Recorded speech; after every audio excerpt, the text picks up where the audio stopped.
Portland Trailblazers saw the debut of Donovan Clingan on Saturday in a loss to the San Antonio Spurs, 83-77.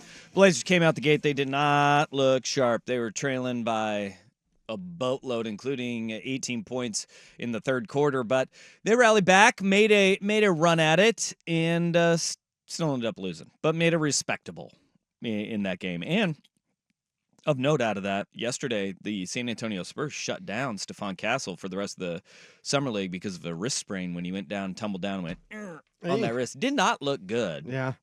Well, look, and let's face it, fine. when it comes down to it in these Summer League games, the end result, the final score is not what you're looking at.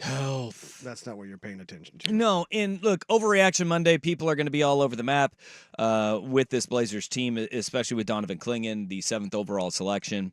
And well, I always will say I take Summer League with a grain of salt, whether it's Bronny James or Alex Sarr, Zach Rizachet, or Donovan Clingan down at 7.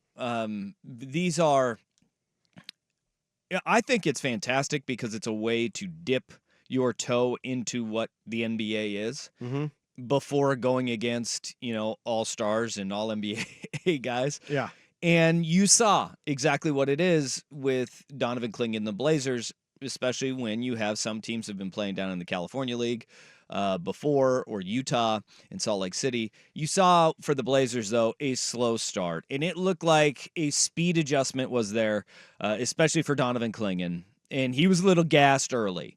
And he was a tad slow on rotations, on closeouts. The first half, it was ugly for everybody, including the 7th overall pick.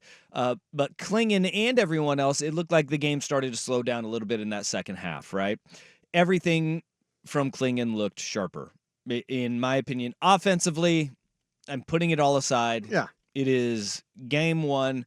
And we also need to reframe this whole thing with the Blazers did not draft Donovan Clingan because of his offensive prowess. Yeah, well, he's also not out there on the court with many guys that he's going to be playing with.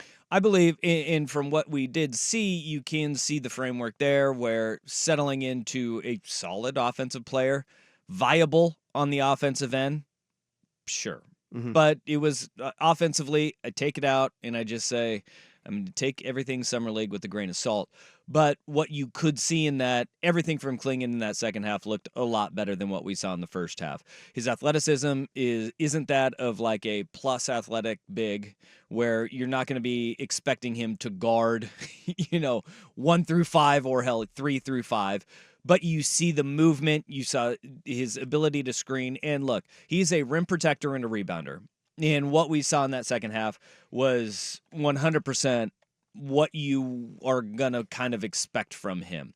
5 block shots, he was a rim protector, but I loved what I heard from him after the game as well, in that we saw his ability where, guys aren't going to be running circles around him. Rotations were a little bit slow. Closeouts were a little bit slow at times during that game.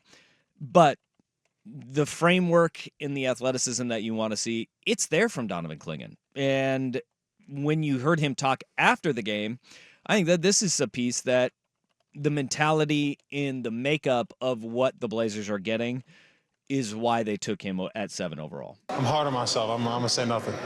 I feel like maybe had attacked the glass offensively. Had a couple offensive rebounds that, we're good, but, I got to rebound the ball better. I got to, finish stronger. I got to shoot better, and, I got to be an elite rim protector. And you saw flashes of that.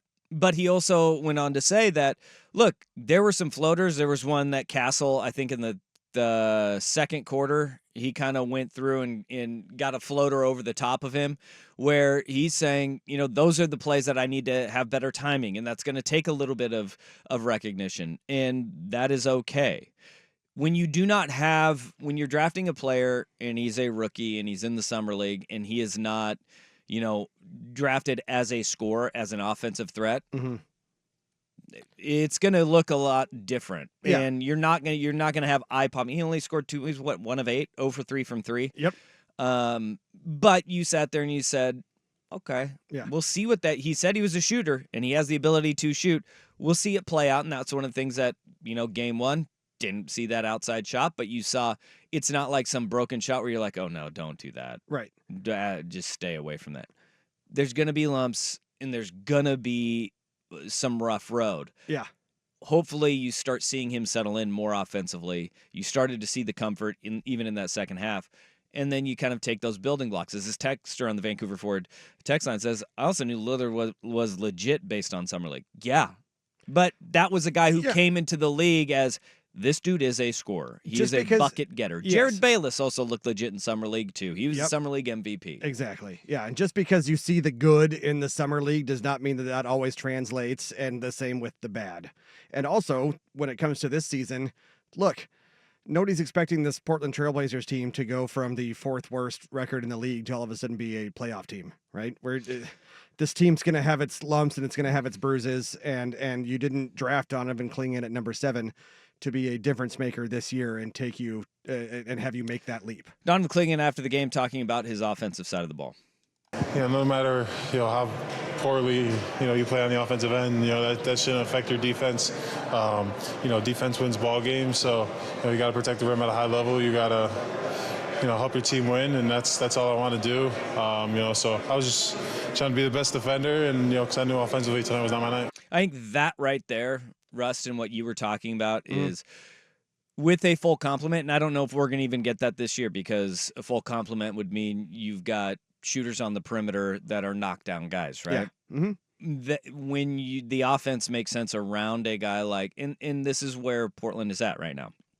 They're trying to find pieces that fit together with the number 3 overall pick last year, with the number 7 overall pick this year, and then hopefully what will be a top 5 pick. And you just kind of have to build the roster and make sense around once we get that elite scorer, once we get that guy who is a creator, scorer, perimeter, and at the rim, right? The creator, that is when you go, okay, this is making sense. If you have a situation where Donovan Clingan or Anthony Simons are on the floor, it'll look a lot different defensively than what we saw on Saturday, which was, look, first half was brutal to watch. Yeah. That was it was like look between your fingers offensively, because you had Ryan Rupert who came out, and we're talking about Clingan looking slow on rotations.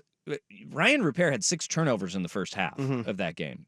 You had also Chris Murray with the most Chris Murray stat line. It doesn't matter if he's playing like in Summer League or the NBA, he'll have like 4 for 9.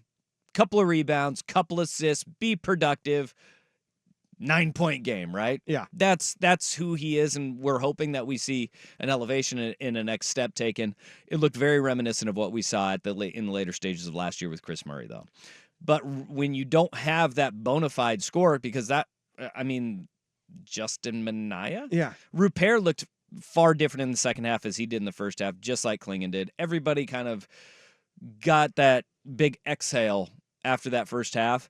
Nobody was playing well in that first half of that game. And that was a brutal watch. That's why I said, having watched that on the DVR, I'm so thankful that I did that, because I read like 3 articles before I watched the game. So I was like, okay, here we go. Yeah. Well, this is what we're going to get. This is what I'm getting myself into. It was a tough watch early. Second half, everybody looked a lot more comfortable, in Clingan and Rupert especially. And you have to remember, too, that basically on Saturday night, he doesn't have NBA playmakers getting the ball to him. Absolutely not. Which is a lot of the reason why it would have been nice to see Scoot come play for a game and a half, maybe 2 games, to see what kind of a chemistry they can develop. But yeah, you don't have an NBA guy there. The only other teammates of his are Repair and Chris Murray and Minaya. And that's, and look, those are all, to be fair, they're end of the bench guys. They're 11, 12, 13, 14. And there is something that I did see, like Ryan Rupert. I think this is going to be another growth type season. And when they drafted him last year, it was like, hey, you're looking at 2 to 3 years until you figure out what you got. And if he can turn out to be a Batum-like thing, or even I don't even care if he's just like a diet Batum. Well, you know what I mean? One thing that you saw even in that game, and it translated to nothing offensively for them, but that comfort level and just the knowing what to do and where to be. If you watch away from ball, and this is something that I was watching a lot of Ryan Rupert was as the ball was kind of swinging around the floor, you saw him rotationally on the offensive side of the ball start to move and find those soft spots, right? Mm-hmm. You're seeing a little bit of growth instead of the I'm just going to sit in the corner, I'm going to watch the ball, which we saw a lot of last year from a lot of different Portland Trailblazers. But you saw Rupert especially, and Murray has kind of always done a really good job of this, is the movement on the backside and kind of moving up, finding that soft spot, looking for the open shot and kind of that be ready position. You're seeing a little bit of growth there. Mm-hmm. Again, it's a summer league game. Yeah. It's the first summer league game. Let's not overreact to anything that's happening here. Right. Exactly.